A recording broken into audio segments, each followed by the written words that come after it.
Well, good afternoon, everyone. Welcome to the Department of Commerce and today's Fireside Conversation in honor of Black History Month.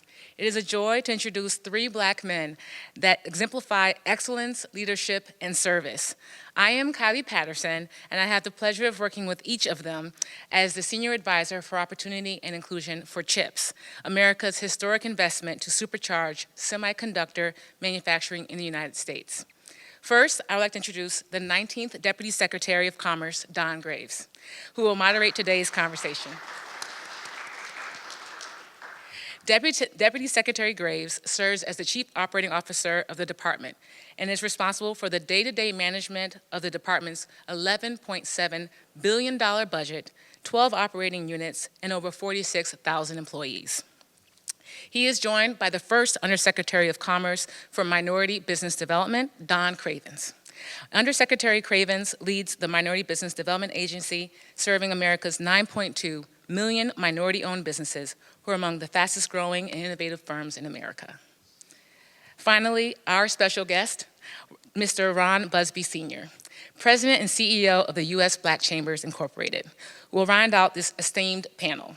As president of the U.S. Black Chambers, Mr. Busby and his organization represents the national voice for Black businesses, 152 member chambers of commerce, and 380,000 businesses nationwide. Please join me in welcoming Deputy Secretary, Undersecretary, and Mr. Busby.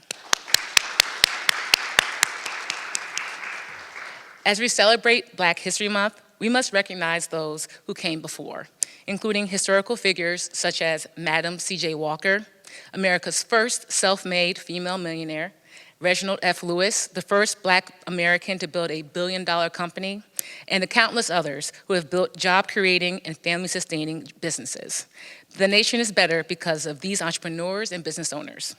I urge each of you to partner with us as we continue to work together for the benefit of all Americans.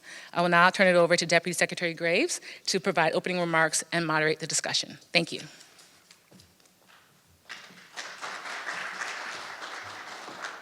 Thank you so much, Kylie, for the wonderful introduction. Thank you for all that you were doing with the CHIPS team. And thank you for bringing your career to the best department in the federal government, the U.S. Department of Commerce. And I want to thank everybody who's joining us both in person and virtually today for joining us for this really special Black History Month event, one of several that we've had here at the department. Black History Month is an opportunity for all of us to celebrate the achievements of Black Americans and to recognize their contributions, as Kylie mentioned, to the country. It's also an opportunity to reflect on the work that we do here at the department to ensure economic growth and opportunity. It's our mission, is for all Americans, for all communities, for all people, for all parts of this amazing country. Now, I know a lot of you have heard me talk about my own history and, what started here at the very site of the U.S. Department of Commerce. And I think it's really more of a testament to the power of the opportunity that's created through business ownership and entrepreneurship. As so many of you know, I'm a descendant not just of entrepreneurs, but also one of the very first Black patent holders in the country. Folks who, my great-great-great-great-grandparents who had that horse and taxi business right here on the site of the Commerce Department. So I understand the importance intrinsically of supporting minority workers, supporting these entrepreneurs, innovators who have the power to change our country. And I'm proud of the work that each and every one of us here at the department is doing, and also across the entire Biden administration, to invest in our communities, to build that economy that is inclusive, one where every American can thrive on a daily basis. In all of our work at the department, we're pursuing America's promise of equity and prosperity for all. So I want to briefly highlight what that looks like on a daily basis here at the Department of Commerce. I'm sure many of you tuned in yesterday afternoon when the Secretary gave a speech talking about the Chips for America program, the $50 billion plus industrial strategy to bring microchip manufacturing back to the U.S. It's going to create hundreds of thousands of jobs all across the country, and it's going to lead to, importantly, the types of careers that will offer family-sustaining benefits. This is going to support communities, it's going to support families, it's going to create that healthy ecosystem that will drive economic growth and sustainability for all communities across the country. And that begins with training and inspiring the next generation of engineers, scientists, technicians that are going to drive that industry. Over the past 2 years, the Commerce Department has actually invested nearly $30 million in historically black colleges and universities.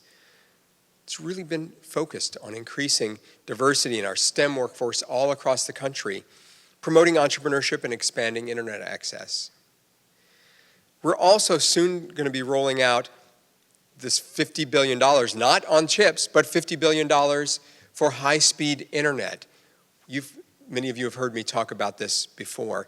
It's incredibly important that for us to be competitive with the rest of the world, that we deal every American into the basic bargain of this country, as the president would say.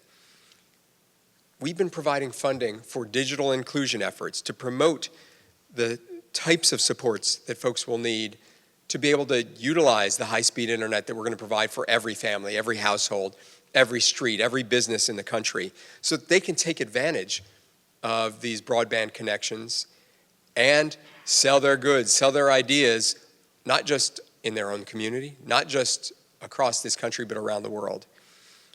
The same law, the infrastructure law, also did something unique in the department's history, and I'm so proud to be here with my good friend, Don Cravins, the Undersecretary, the very first Undersecretary for Minority Business. It made the Minority Business Development Agency a new agency, a fully fledged agency of the federal government, dedicated solely to the support of minority businesses, supporting entrepreneurs and these enterprises.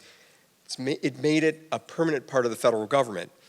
And then late last year, this man works quickly, and the entire MBDA team works unbelievably hard.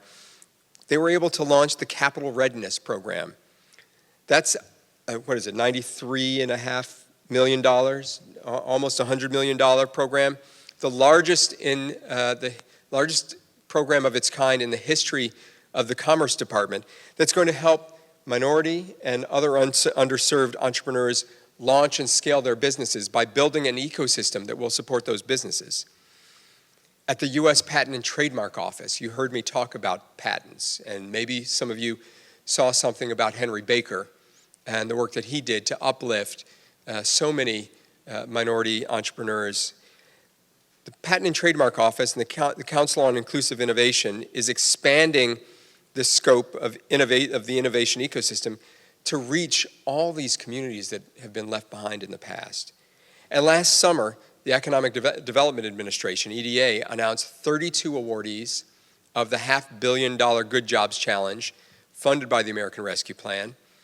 Those program funds are going to support regional workforce systems and sectorial partnerships all across the country with a focus on creating quality jobs, advancing equity, creating pathways for folks that have been historically left out of industries that are going to be the growth industries going forward. That's just a small slice of the dozens and dozens and dozens of initiatives that we have going on across the department. So I'm grateful that we're going to have the chance to talk about more of the things that we're doing, to talk more about how we build this more inclusive and equitable economy. You've heard me say this before. I'm going to say it again. This isn't about doing social good for good's sake. It isn't about doing things because it makes us feel good. Yeah, it does those things. But the reason that we focus on uplifting all communities, all people in this country, is because it makes economic sense. The Kellogg Foundation did a study. We're a $22, $23 trillion economy right now. They found if we eliminated the historic barriers, eliminated the systemic racism that's in our system, in by 2050, I think we could have an $8 trillion bigger economy. $8 trillion, when you're talking about a $23 trillion economy, $8 trillion is not chump change. So this is going to support all of our communities, all of our people, and it will grow our economy to be more competitive. So that's why it's so important that we continue to do these efforts, that we build these programs, that we all work together. So with that, let's jump right into the conversation, if you all don't mind.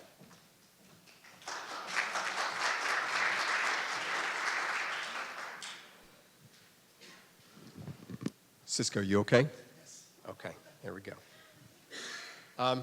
So Ron, let's start with you, my friend. You have been at this at the Black Chambers for a little while now, 14 years, as we've heard. It's not easy work to build an organization, especially one that is focused on trying to uplift so many other businesses. What's really driven you to take this on and to build this organization into what it is today? Well, thank you. Start off. Can you hear me now? Well, let me again thank you for allowing us to be here on behalf of our board of directors, our members, 152 chambers across the country. This is an exciting time, especially today as being Black History Month. Before I ran the U.S. Black Chamber, I was in Phoenix, Arizona, business owner running a local Black Chamber of Commerce. And before that, I ran a very successful small business that grew from a family business like yours, from 5 employees, and I was able to grow it to 1,500 employees, one of the largest Black janitorial services in the country. And prior to that, I worked in corporate America. And when you kind of look at all of those things combined, the experience that I brought, I felt like we have had successful conversations about civil rights. Both of my parents were in the movement. My father was in the Black Panther Party. So I kind of grew up understanding the issues that Black communities and Black people had around the country. And it was always about things that had been addressed, voting rights, education rights.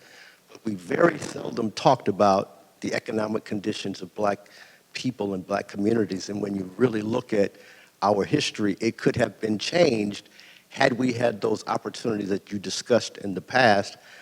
And I think America would be in a much better position. And so when I got the call to start the U.S. Black Chamber, I moved here in March, and one of the first individuals that I met was Don Cravins. And what I have said is that really the mission of the U.S. Black Chamber was founded on what we call our 5 pillars.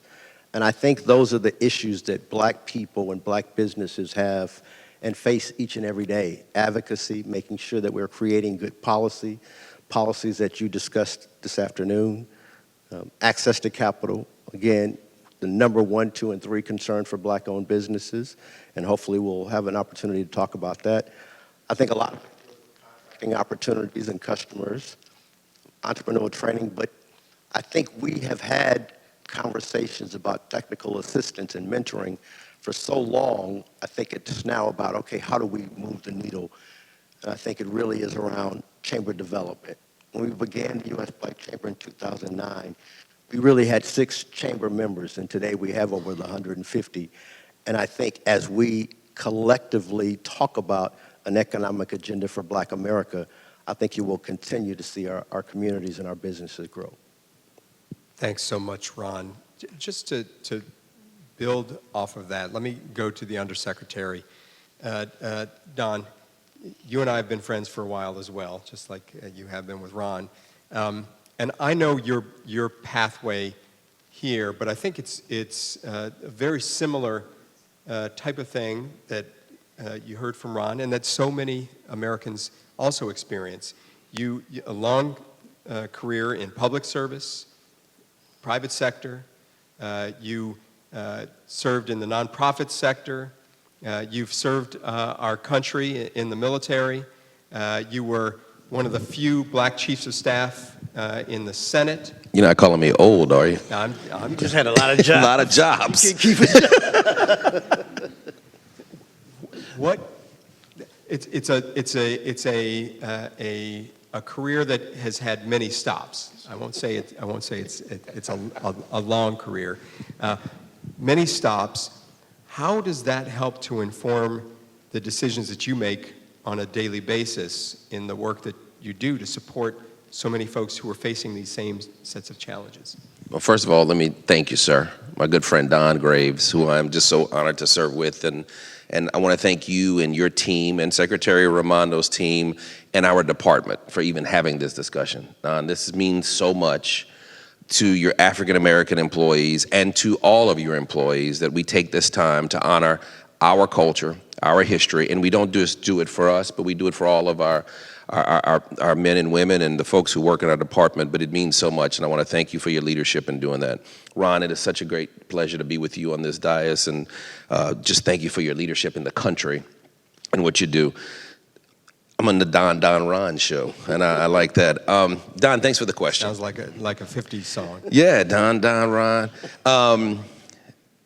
You know, the experience that I had in public service has taught me a lot about the work that we do. You mentioned when I served as staff director of the Small Business Committee on the U.S. Senate, one of maybe 6 African Americans to have ever, even today, unfortunately, serve as a staff director leading a committee.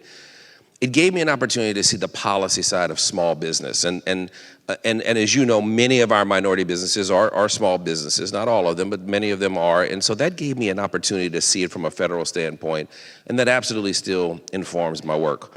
Prior to that, I had the pleasure of serving in the state legislature in Louisiana.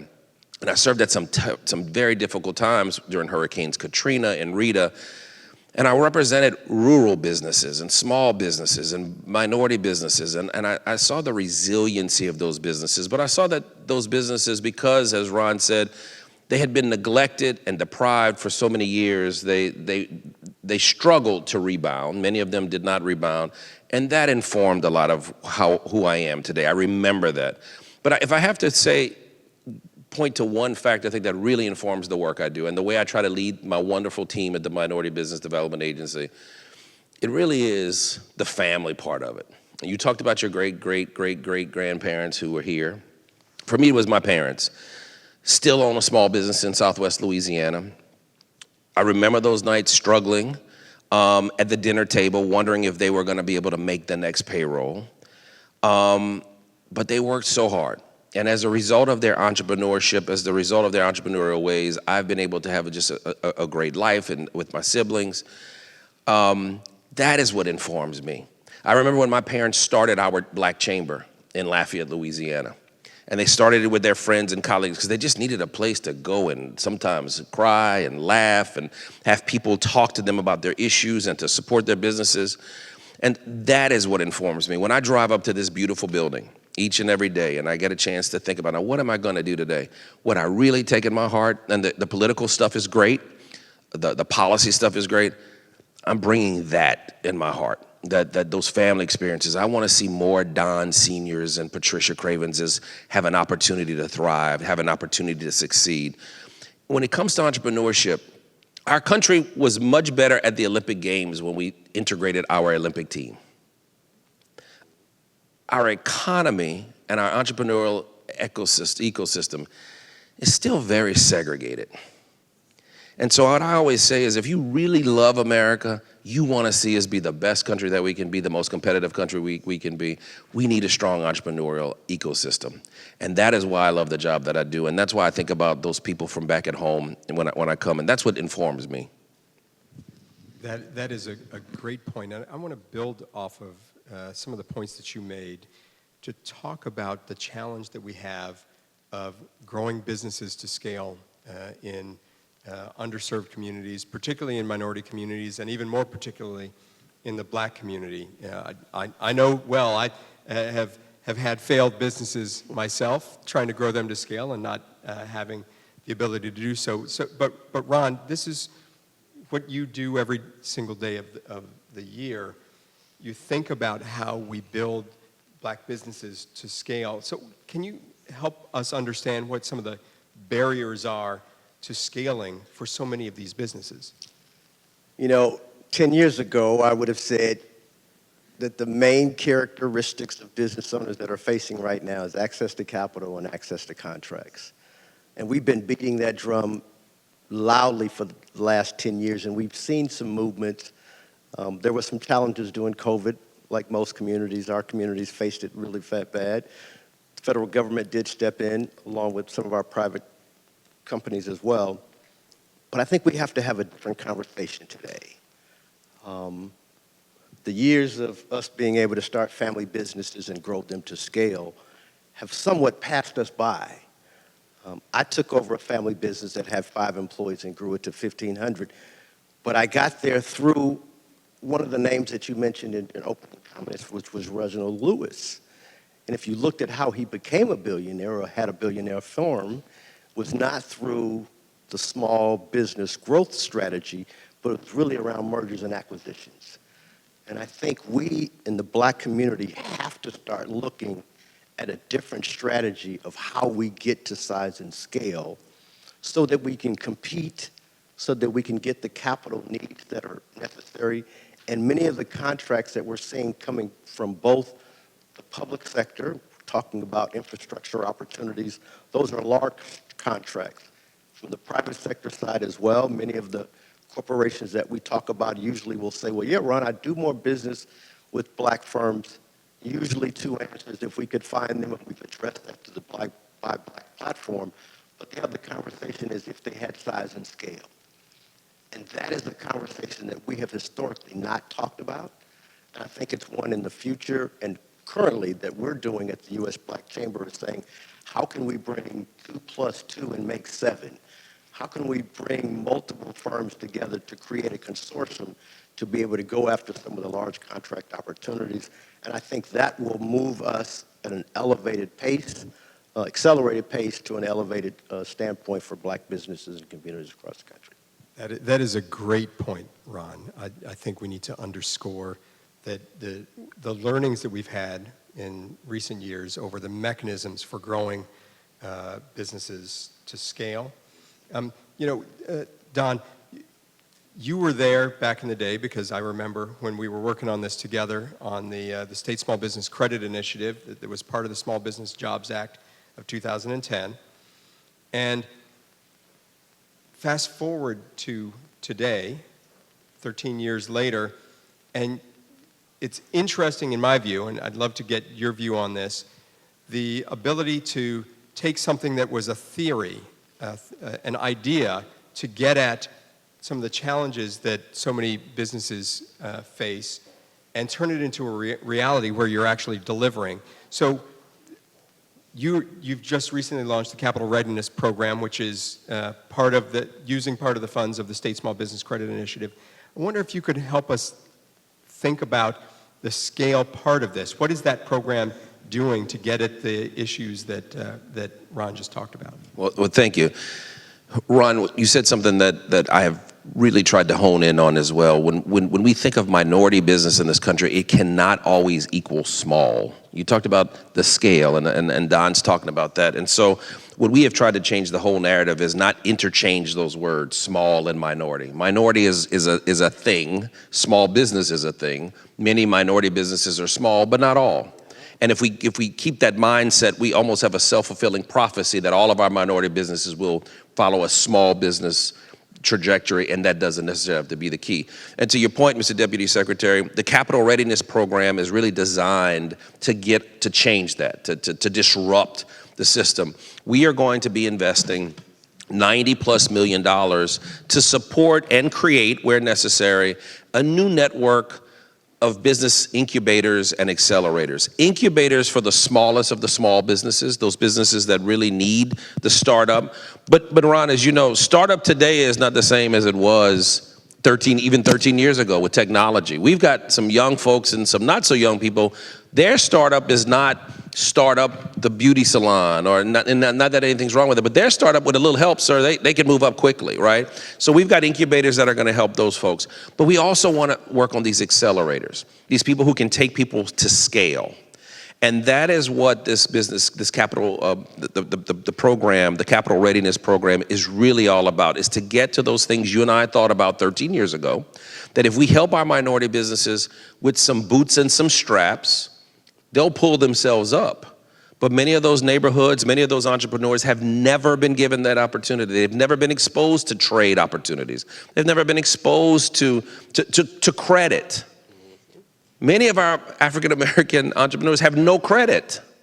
No one's ever explained to them how you get a credit and apply for credit and build credit and have positive credit. So we have entrepreneurs, as you both know, who have done everything right in life, and they go to the bank and the bank says, but you don't even have credit. And so the Capital Readiness Program is designed to do that, to meet our entrepreneurs where they are and to provide them with the tools, the resources they need.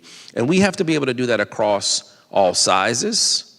We also have to be able to do that across all types of business. An African-American male entrepreneur may not face the exact same systemic barriers that a Latina-owned business can face and will face. And so what we try to do at the MBDA is really be that sophisticated, to meet people where they are so we can give them the tools and resources they need.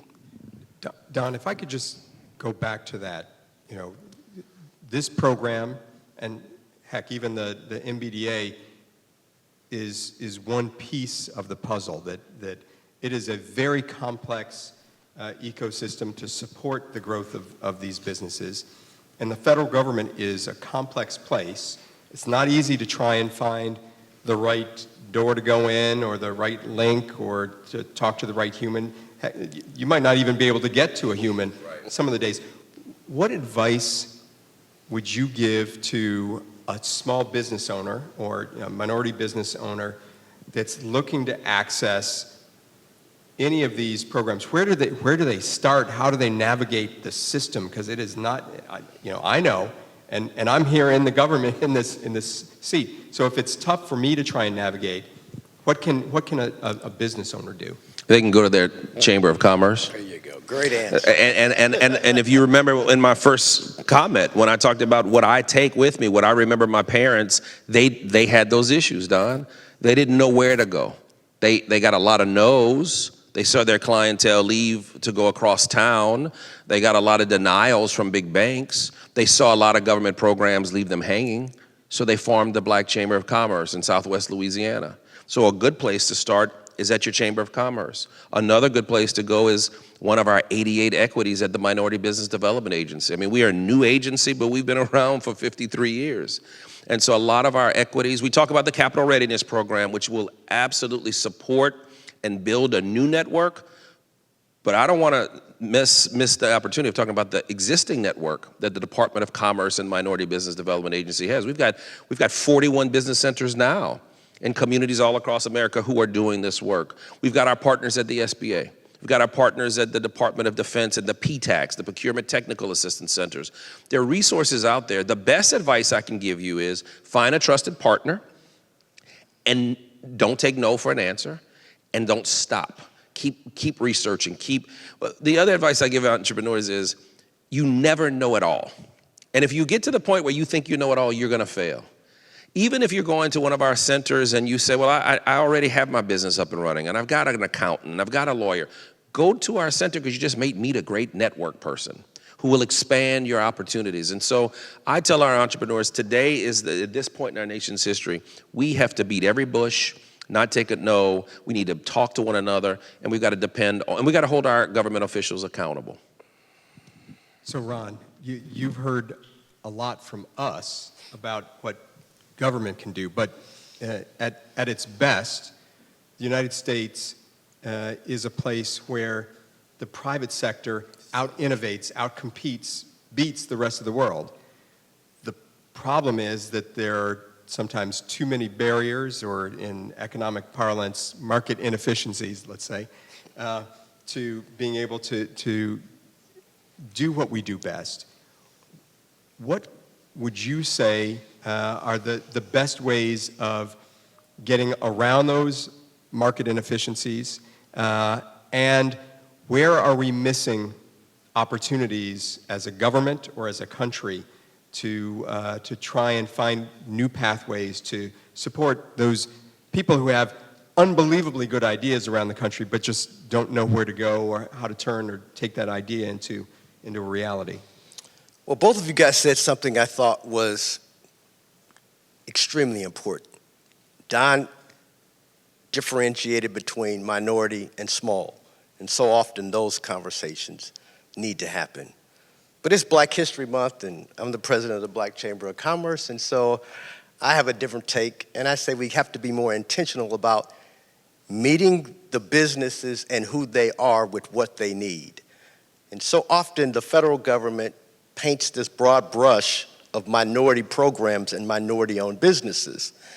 And I say where the private sector and the public sector have worked and can do much better job at it is being intentional about saying we want to make sure that Black-owned businesses are getting what they need. For the first time, and I'm really honored that the President Biden went to Tulsa and disaggregated the numbers of what the government was spending with various nationalities, and we found out that Black businesses were receiving about 1.67% spend. And that was the bad news, and a lot of folks said, well, gosh, the government can do better. And they can, but once we at least know what the numbers are, then we can start to say, how can we get better? And if we can get to 3% or 4%, now we're talking potentially $22 billion of contract opportunities. But as long as we continue to say minority and or small business, it will leave out that group of businesses that need it the most, which are Black-owned businesses. And so many businesses don't get that type of support because they're not classified as Black-owned. They're classified as minority. And so the U.S. Black Chamber created our Buy Black certification program, which allows a Black business to be certified if they're 51% or more owned by a person of African descent. They can now be certified as a Black-owned business. That's important to not just the U.S. Black Chamber, not just to the federal government, but corporate America as well. After the murder of George Floyd, many corporations came out and said, we are going to intentionally find Black-owned businesses, and not just corporate America, but consumers as well. But it was difficult for us to find, it was difficult for them and us to find each other. And so now we have eliminated that conversation. But when we can be more intentional about the programs and the initiatives that we create, I think we can have a much better outcome on the back end as well, so that it's not such a muddied conversation. Don, I want to add to what Ron said. He said it much more articulately than I said at the beginning. That is the MBDA and the Department of Commerce we have to be.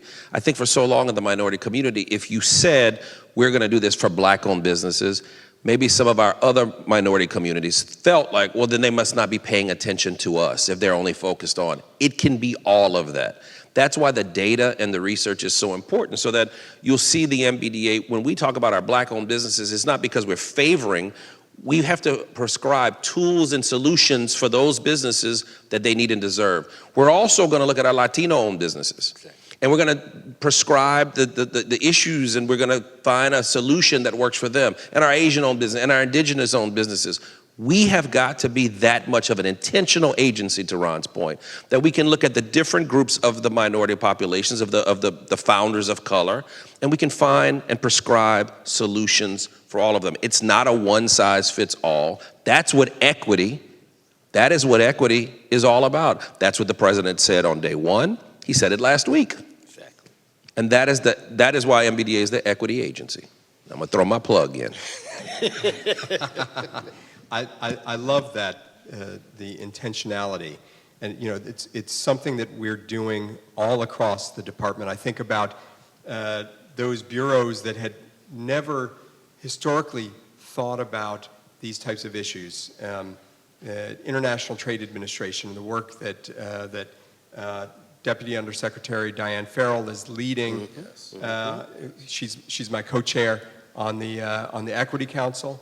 But I think about the global equity work that they're doing, creating pathways. You know, Ron, you talk about people of African descent. Well, this country has the largest African diaspora community in the world. Yes.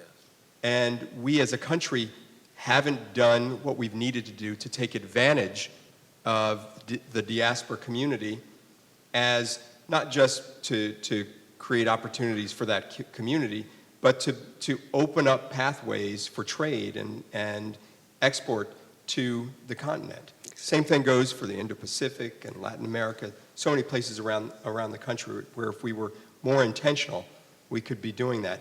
You know, I know we're we don't have a ton of time left.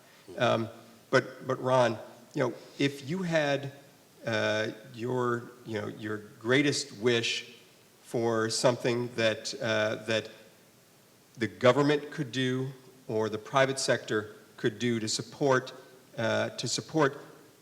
Black-owned businesses across this country, what are the one, or maybe if you need to, two things that you would ask for? An open checkbook, contract from MBDA. No, I really believe we are starting there. Having conversations like this is a great start. In reference to closing thoughts, and Don has heard me say this before, and I appreciate what's going on here. Over the last 6+ years, all of us heard a great deal about making America great again. And we in the Black community say we want America to be great too. But in order for there to be a great America, there must be a great Black America. And in order for there to be a great Black America, we got to have great Black businesses. And in order for there to be great Black businesses, we need great Black chambers, and we need great support from the federal government to make sure that they have sustainability. So we can start with the Capital Readiness Program from MBDA. But I think when you're looking at how we address the Black community, so often it's always a Band-Aid of how can we give them some civil rights, how can we open up another location in the center. I think we've got to look at it from an economic standpoint of sustainability, and the quickest way to do that is through business startups and business ownership. And so I would hope that the federal government looked very intentional about making sure that they're supporting the Black businesses in the community and that we don't get left out when we're talking about building infrastructure across this country. That is a great set of suggestions and thought. I'm going to give the other Don the last word here. Mr. Undersecretary, we see positive trends across the country. The economy is doing a lot better than it was just a couple short years ago. Unemployment in the Black community is down to the lowest levels in essentially recorded history. We're seeing growth in ways that we weren't seeing just a short while ago. But at the same time, we look at other factors, so wealth creation, the gap in incomes, the ability to start and grow businesses and scale those businesses in the Black community and more broadly in minority communities. They're basically where they were 50, 60 years ago. Black home ownership is worse than it was 60 years ago. So for those that see those negative numbers and see that progress hasn't been made and may have lost hope, how do we get to a place where, I always say, people have hopes and they have dreams. We have to provide them the opportunity to live the lives of dignity that they want. What do you say to the folks who've lost that hope and lost their dreams?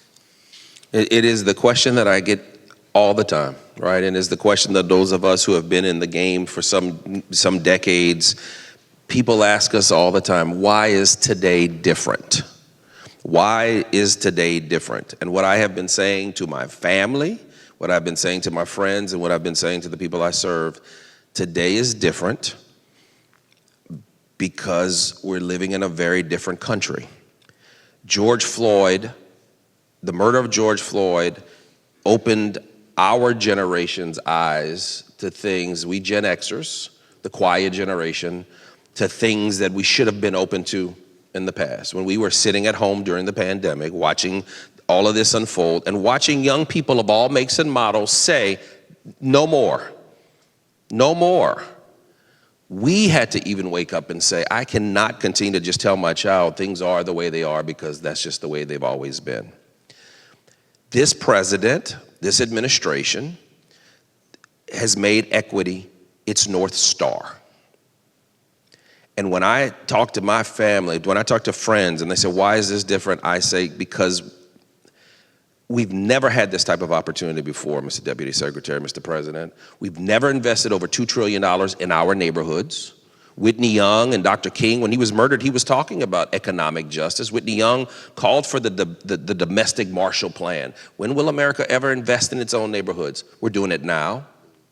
We've never had an opportunity to see that equity be part of every piece of legislation that is written, every grant program that's put out. We have an opportunity today that we've never had in our lifetime, maybe in the history of African Americans' lifetimes. This is a revolution we're not gonna miss. We miss agricultural, we miss industrial. This is our opportunity. Now, what we have to do is we have to be held accountable. Our chambers have to be there for their members. We've got to create great programs, and the private sector's got to step up. The private sector has to step up. We do some great technical programs. We're gonna give people all the technical assistance they need, ladies and gentlemen. Don Cravins is gonna make sure that our capital readiness programs are training people and meeting them where they are. We're gonna make sure our existing equities are doing that. The president's gonna make sure that all of our other programs are training people and getting them ready. The private sector is still gonna have to step up. We cannot have a country of overtrained, unfunded entrepreneurs. And so what I will say to you is this is my most positive Black History Month I have ever celebrated. I told that to my daughter today, because I am so optimistic about where our country is, even with the problems that you mentioned, sir, because I know what the opportunity is. We've never had this opportunity before. We've never had this possibility before. We have to seize it, though, and we have to support one another. And we as a country have to realize that no one race can fix our problems by ourselves, and that we're gonna have to do this together. And if we do, we will be a stronger country as a result of it. Amen. Thank you very much, Mr. Undersecretary. Thank you, President Busby. This has been a fantastic conversation. Appreciate all of you who've come to join us for the conversation, those who've been watching online. This is, I don't know who's more positive and optimistic about the future of our country, you or Joe Biden, because he says the same thing. He's more optimistic now than he's ever been in his life. And I think it's incumbent upon us, and you mentioned this before, that we be held accountable, that Ron, you and your chambers hold us to task for continuing this drumbeat, to continue to innovate, ideate, come up with new pathways, to create opportunities for folks all across the country in every community. This isn't about urban versus rural. This isn't about, one particular neighborhood within a broader community. This is about the entire country, and as I said, dealing it into the bargain. Folks that are here and that are watching should know it's a commitment that I have to use every ounce of my energy to make sure that we're doing that on a daily basis. So I thank you for everything that you do. I thank you for the work that you're going to do together, because if we do it together, there's nothing that we can't accomplish. So thank you so much for a wonderful conversation, and look forward to seeing you all again soon. Take care. Thank you.